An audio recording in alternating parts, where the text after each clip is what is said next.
John Major rushed out news that the Queen had agreed to pay income tax to deflect criticism of the royals after Diana's tell-all book was published.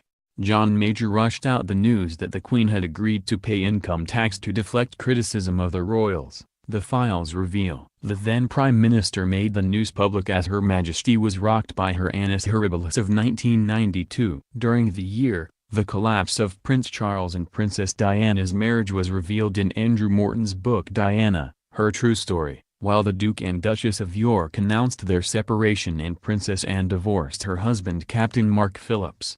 A fire also caused extensive damage to Windsor Castle, prompting an outcry when it was suggested that the estimated £60 million repair bill be met by the taxpayer.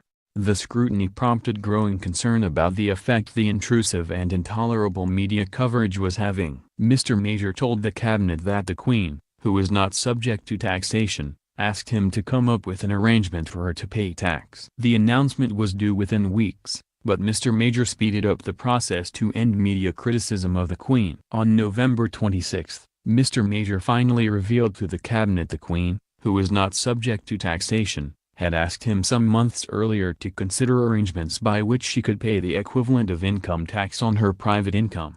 The Prince of Wales, he said, had made a similar offer in relation to his income from the Duchy of Cornwall. A team of officials had been quietly working on the plan, and Mr. Major told ministers that he had intended to make an announcement in a few weeks, when the exercise was complete.